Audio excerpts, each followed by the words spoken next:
Welcome back. Now, since the United States designated Nigeria as a country of particular concern, it has sparked a lot of widespread debates and reactions, both in Nigeria and from the international community. And with us in the studio this morning, we have Igwe Chinedu Nwobodo, the traditional ruler of the Ugwaji community in Ugu, here to discuss the U.S. sanction on Nigeria. You're very much welcome. Good morning. Good morning, viewers. Good morning, my hosts. How are you? We're very well, thank you. And you? Fine. Good morning. Yeah. So, what are your thoughts on this U.S. designation of Nigeria as a country of particular concern? Yeah, of a truth, I'm always worried with when people live so much in denial. If you have a problem and you're living in denial, you certainly will not find solution. The beginning of solution to any problem is accepting that the problem is there. U.S. might have, or U.S. president might have said, the framing might be tailored towards Christianity. But of course, are we saying that Nigeria is calm? Are we saying that we don't have killings in Nigeria?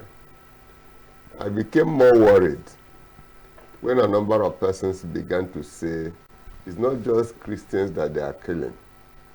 You know, a number of opinions have come up. It's not just about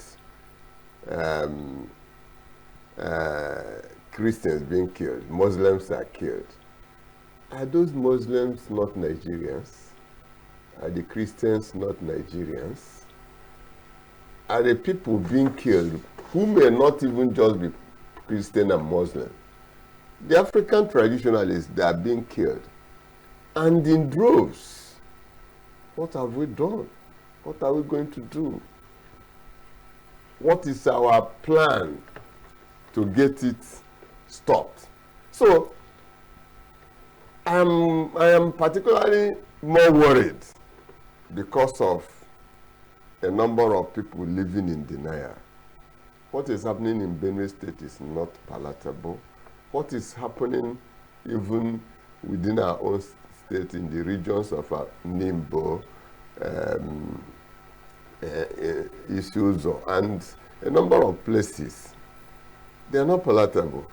I think they should sit down and discuss with the United States. After all, a time was in the past when they went to buy Tucano jets to fight the insurgents. Where is that Tucano jet? Why are they not using it? Is it because Tucano jet was designated for certain areas? Was there an area they wanted to use it, and because that area was not part of the list by the United States, nobody is talking about the Tucano jets these days.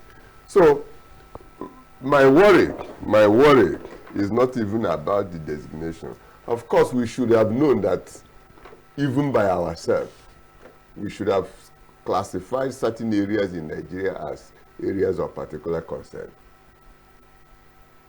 In the Northwest, we have a number of cattle rustling. We have a number of, what do they call it, insurgents. In the Northeast, we have Boko Haram. In the North Central, it's about this herders-farmers clash, the way we define it. We ourselves in Nigeria would have on our own classified certain areas as areas of certain concern, or how did particular concern. So we have serious particular challenges that ourselves would have classified many portions as of particular concern and know how we tackle it. So instead of this kind of confrontation, I wonder, I had the former Minister of Aviation saying that they will fight back. How will you fight America back? You know, I would rather think that we better sit on a round table with them, discuss how they will be of help, and then we partner with them to resolve those particular concerns. It's very important we do it that way. So generally, what would you say is the impact of these sanctions, or the impact of the potential sanctions on Nigeria's economy? Well, when you have sanctions on any economy, it's really about making the government sit up to do a certain thing the international community have not been happy about. You get the thing. In Iran, there are some sanctions. At the time, America sanctioned Cuba. A number of other countries have been sanctioned area. Nigeria has been even partially sanctioned, targeting the political office holders. Of course, that mention is generating what should be done. At least I'm encouraging Nigerians, if they wouldn't want such intervention, because nobody lives on his own. Nobody is an island. No country is an island. You need the international relationship for our country to move. You say it. So, if what America observed and we are not comfortable with that, can we step up action? Let us step up action and stop this kind of killing. You know, a number of countries have had such, and they did what they should do. Look at what somebody was saying, and I was not comfortable with that.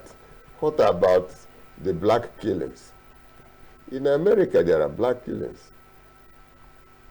But was it targeted at a unit, section, or state to try to wipe them out? Are Americans not doing what they ought to do? We might not reduce criminality completely, but you must not just be fighting criminality. You must be seen to be fighting it.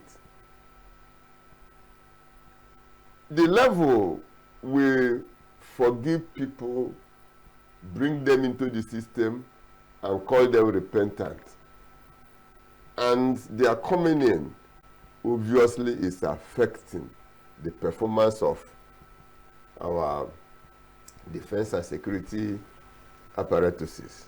It's worrisome too. I hope I don't know whether you understand what I'm saying. You know, somebody will commit heinous crime today, tomorrow you give presidential pardon. It's an encouragement, sort of. So, and probably these are the things the international community has looked at and then began to say, let us do this. Now, speaking about the international community, you mentioned earlier that America has made an observation, and it is important that we accept. Canada is making the same observation. Yes. But what I want to say now is, this morning on the headlines, we see that some countries like China is saying that they are rejecting this U.S. threat on Nigeria. We're seeing U.S. lawmakers are blasting Trump, you know, saying that threatening military action is irresponsible. There are a lot of, talks from all sides. Even ECOWAS is saying there is no religious genocide in West Africa, the European Union as well. So what do you make of all these comments from once a thing like this come up, the affected should be able to know exactly what is, and this is international politics. And everybody speaks from the angle of who he has sympathy for. But let me come to talk about the condemnation.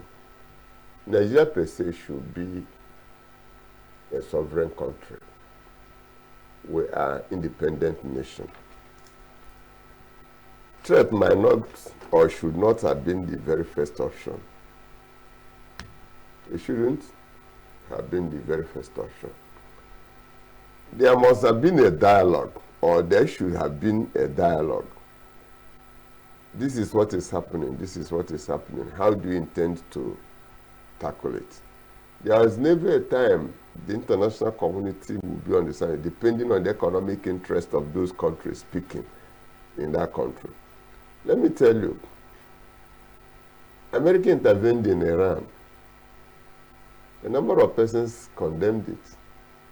But some would also come back to say what we did was fine. If you had followed the speech of Netanyahu when he attended the United Nations conference about Gaza, he told them it's so unfortunate that some of you seated here. Let me reveal it. Some of you come in secret to tell me, well done, what you are doing is fine, and you are seated in public to condemn me. What kind of leaders are you? He said it to them, to their face. So let us not be looking so much at the public comments. We are the people involved. Is Nigeria the way it should be? If the answer is no, what do we do to bring Nigeria to where we should be? That is the concern. Are we having unacceptable rate of killing in Nigeria? How would somebody be sleeping in his house at night and another set of people will come and attack them and kill them? How do we stop it?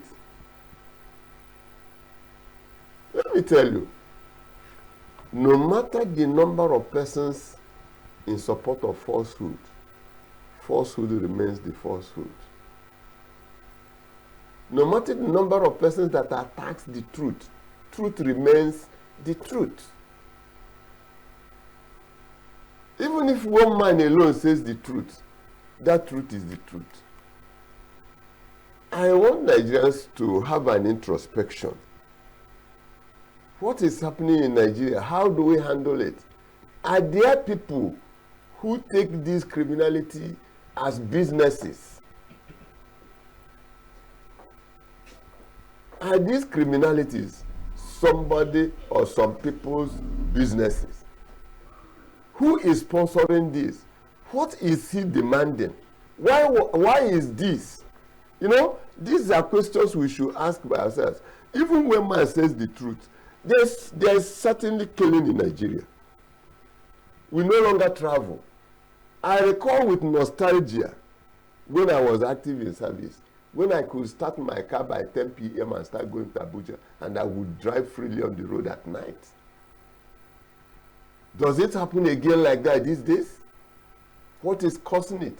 We are not safe in the day. We are not safe at night. This is the truth. But, like I said,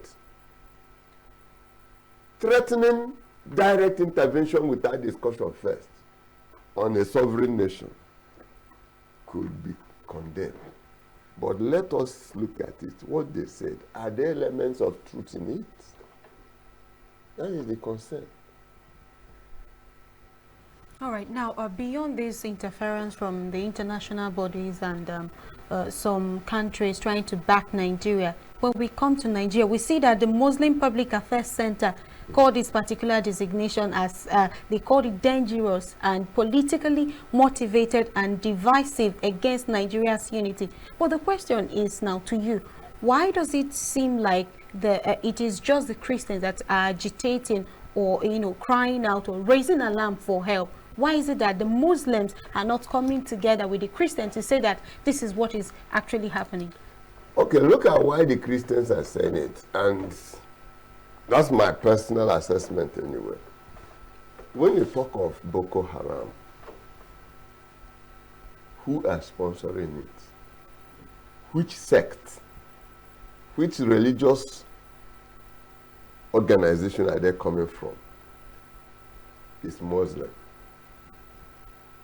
When you look at ISIS, which religion are they claiming to belong to? Still Muslim. And we can only act together, the Muslim leaders and Christian leaders. The Muslim leaders should be able to condemn what is happening openly, secretly, and by any means they should condemn it. So, if you see the people perpetrating this, then when you look at the headers, when we say farmers herders clash. The sect or religious unit they are coming from, majority of them are more of Muslim. So when people say it, you now look at it critically. Are there reasons for what they are saying?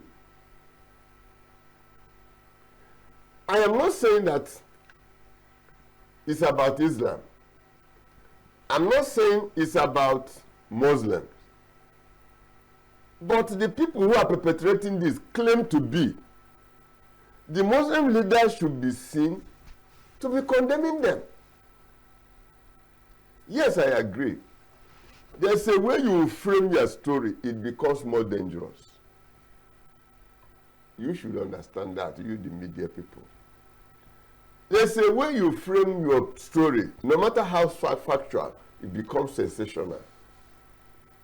And if it becomes sensational, the truth in it might be buried. The framing is the issue. Christian, how did he caption the thing? Genocide. Genocide, Christian genocide. You get it? So, but there's an obvious genocide.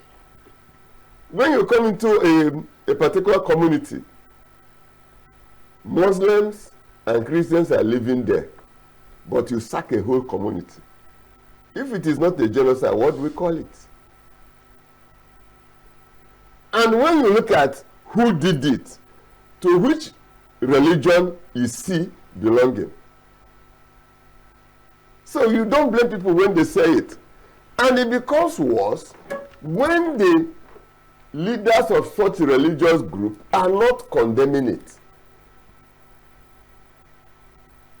I encourage the Muslim leaders to play a critical role in saying that what should not be, shouldn't be. That is the thing. Now, while we're looking at this, the role of the religious leaders, I also want you to speak on this idea. Some people believe that the U.S. intervening or choosing now to designate Nigeria as a country of particular concern has an ulterior motive or something else apart from wanting to help Nigerians combat this issue of security. Do you believe that? Analysis will always come.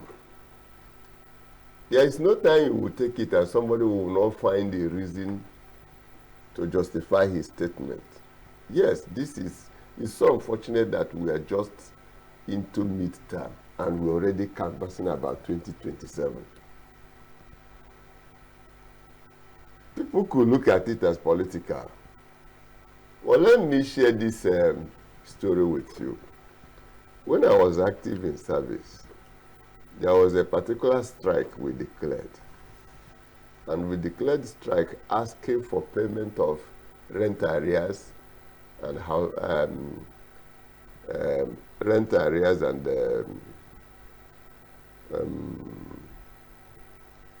hazard allowance arrears. You have not paid it. And certainly I'm from Enugu. The chief medical director of my institution where I was working from Anambra.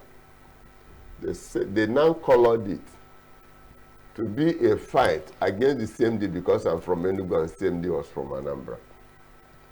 A number of prominent Igbo people called us together.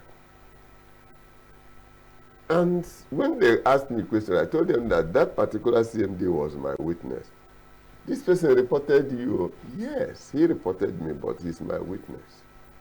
And they said, how? I said, okay. CMD, sir, we declared strike. And we made our reasons known. Rent arrears and hazard allowance arrears. And we had worked for it and the money has been released.